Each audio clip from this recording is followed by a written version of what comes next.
chat to say hi to YouTube.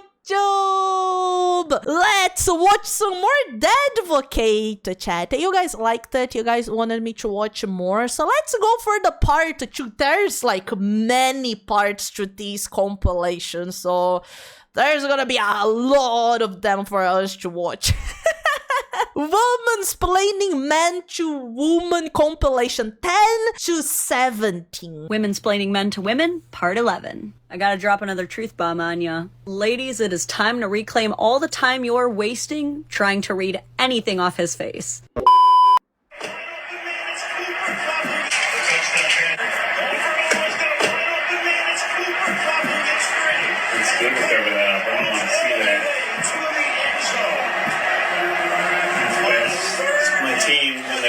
So it's okay. That is so funny. My team is losing, so it's okay. I feel that, man. I cheer for Man United in football. I understand that. I don't understand what she was doing. I'm having a hard time understanding what that was supposed to be about. I got so annoyed watching this. I know she's trying to be funny, I know that. But I think most guys watching this know she's not joking. I get so annoyed when women date men knowing they like sports or knowing they like video games, then they keep dating but expect him to suddenly stop liking sports and video games. Wait, as I said, I don't understand what the goal was. Was the goal to stop watching it? Why? Why would you do that? That's so annoying. As if the moment he agreed to get serious with you, he also agreed to never have hobbies again. And I'm not saying men are never clingy like this, but I do not see passive-aggressive videos of men filming themselves being angry that their wife is ignoring them while she watches RuPaul's Drag Race. Though honestly, a video like that would be funny at this point. Like, oh my god, look at his face. That's a cry for help right there.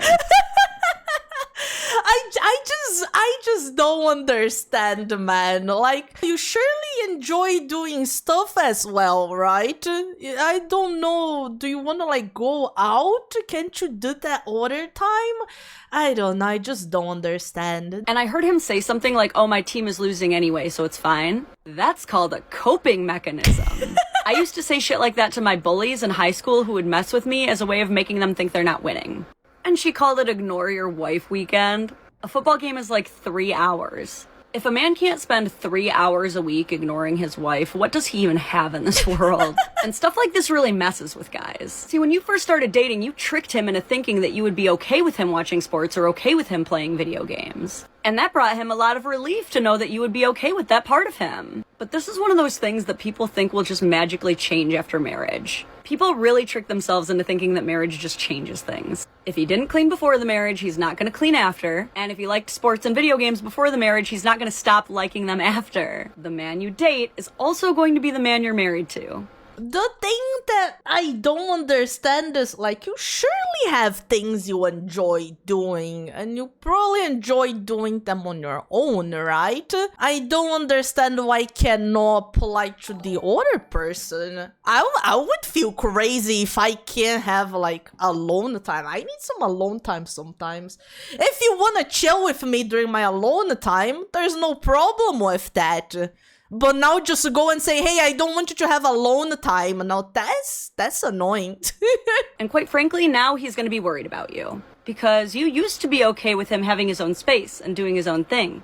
And now you aren't. Now he's freaked out thinking, what is she even doing when I'm not with her? Just waiting for me to be with her? True. Can I even be my own man anymore? And what the hell is going on with this couch situation?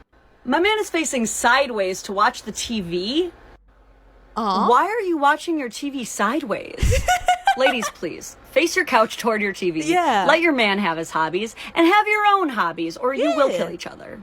Yeah. Womansplaining Men to Women, part 11. I gotta drop another truth bomb on ya. Ladies, it is time to reclaim all the time you're wasting trying to read anything off his face.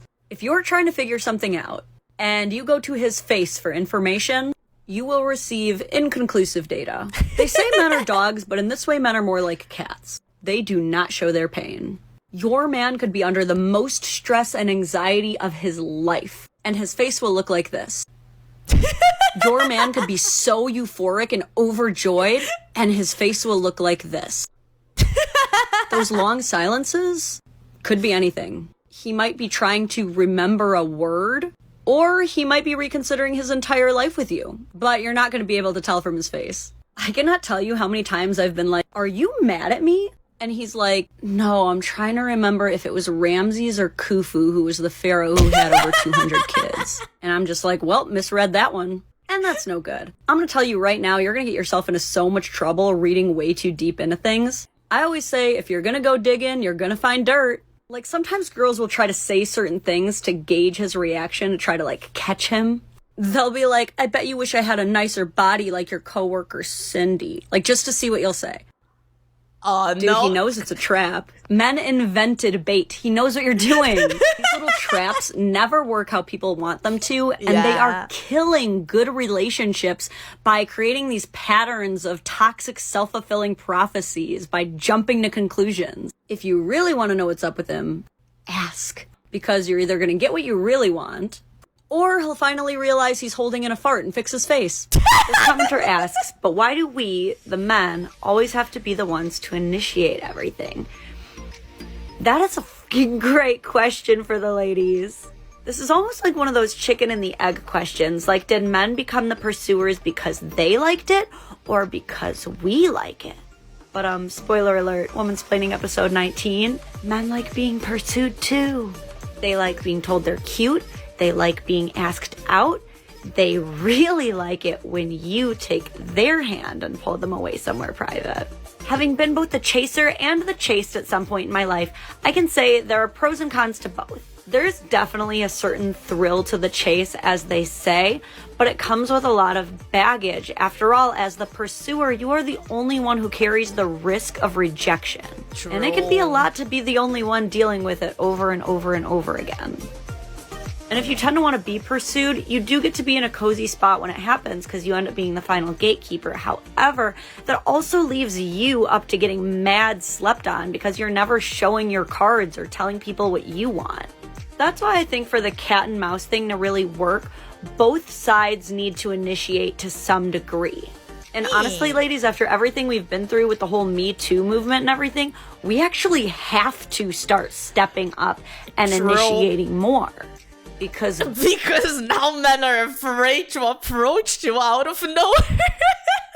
good men need a really clear, hard, loud green light before they are going to try anything. And they're still gonna think we're like joking, bro, as hard. Even with the clearest sign possible, they're still gonna be it's so funny, man. Yeah, sure, okay. Have to be extremely clear. And shit, ladies, if you love getting what you want, being in control, and letting your consent be known, real easy way to do that is, you initiate it. Yeah. Womansplaining Men to Women, part 13. Okay, so low-key, your man doesn't exactly want you to know this, but he also kind of does. He loves the tea. If you found out one of the single soccer moms on your kid's team slept with a ref, low-key, he would love to hear about it. Like, he might act stoic, he might act like he's above it, but I guarantee you 1 mile into the drive home, and he's gonna be like, so which ref was it? And don't... Oh, the gossip. Oh, of course they do. Nah. Look, nobody is above some good gossip. Let's be real. It's not a nice thing to say, you know, but like in private, we gossip, man. It's fine. Everyone does. Let's be real. I don't think I would be able to ever have a relationship if the other person was like, I do not want to hear any gossip. Keep this away from me. I wouldn't be able to. I would explode.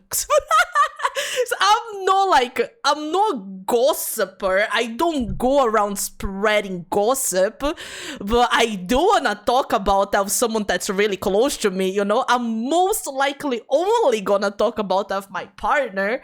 So like I need you, bro. You need to be the person I will tell everything, including all the juicy gossip, and we're gonna be judging people. But that's it, you know, it ends there. Underestimate his ability to keep track of all the characters. I guarantee you at any time he could list off an entire roster of like 3 different sports teams or the entire cast of like 4 Final Fantasy games. He has the bandwidth. I don't care how manly he is. I don't care if he's 200 pounds of solid muscle with a beard past his man steaks. Even if he's a lumberjack, an absolute lumber snack. Girl, he wants the tea just like the rest of us. Womansplaining Men to Women, episode 15. Men are the first ones to say, I got it taken care of, before they have even mildly begun to figure it out. But rest assured, they will figure it out. Now, we all occasionally fly by the seat of our own pants. Men are pilots, absolute aerospace engineers of by the seat of their pants flying. You know how often a man will pull into his driveway just in time for his wife to text, hey, did you pick up that rock salt? And he'll go, yep, as he's pulling back out to go get that rock salt. Is he lying? Yeah, but that's all because your peace of mind is the most important part of the plan. The plan that he does not have, but also totally has. And that tends to frustrate us as women because we tend to be way more type A than men, and we like to have things a little bit more planned out. But people confuse men's not having a plan with not being prepared, and those are 2 different things. Ironically, the way men do prepare is by preparing for nothing to go according to plan. You know, the one thing us women don't plan for. So you'll notice that when we are getting frustrated because nothing's going according to plan, he's taking it like a champion because he never planned for anything to go right in the first place. Therefore, it's all going according to plan. It's fair. Nothing will ever go wrong. If you didn't know, if you didn't play for anything to go right anyway. Actually kind of annoying how men have not figuring things out all figured out. Womansplaining Men to Women, episode 16. So if it feels like your man is ignoring you or is mad at you because he's just kind of staring off, he might just be lost in his nothing box. See, men do this thing where they accidentally transcend the space-time continuum, and we call it their nothing box. And they really don't know when it's going to happen. They'll just be in the middle of something, and then all of a sudden they just fall through a wormhole. It's something that he wishes he could do on purpose because it's actually quite peaceful, but he knows that it's going to happen right before you're about to tell him something really important instead.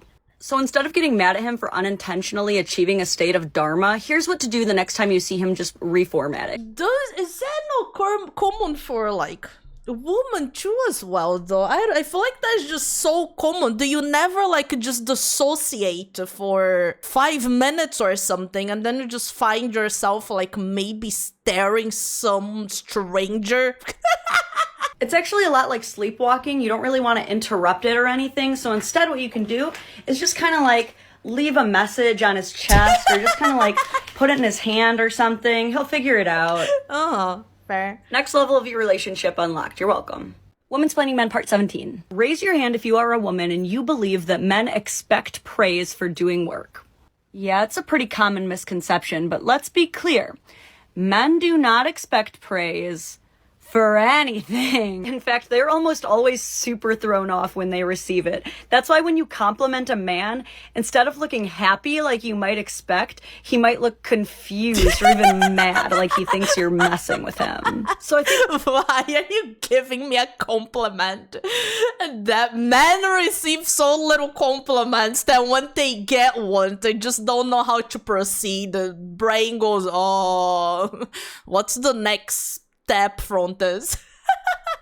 This misconception that men are expecting the praise actually comes from the fact that women are always the ones telling other women to praise their men when they do chores to motivate them to do more chores.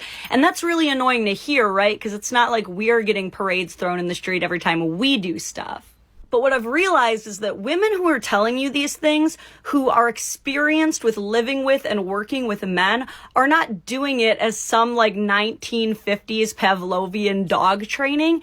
It's just because they've known men long enough to see how strongly they react to appreciation. basic acknowledgement just hits men different. Like, look at this, for example. If someone were to thank you as a woman for vacuuming the living room, you'd either take it as being passive aggressive, like it's expected of you, or it would just feel like nothing because we receive way better compliments all the time. True. Like, girl, the other day I went to buy wine and the lady who ID'd me called me movie star famous. What did I do to deserve that? Damn.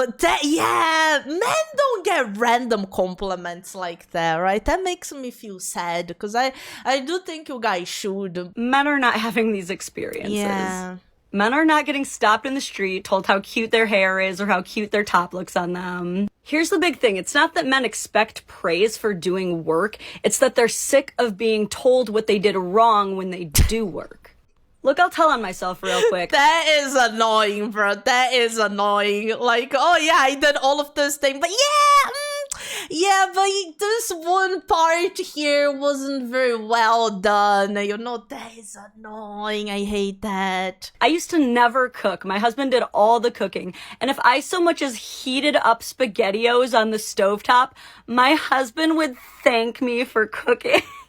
That is so silly, and yet it made me feel good, and it made me want to learn how to cook better. And I did, and I'm a great cook now. So I want you to stop looking at giving your man accolades as babying him or putting yourself down. And I want you to start thinking about it as, how can we both validate and reassure each other in healthy ways? Can't build an empire without lifting each other up. True.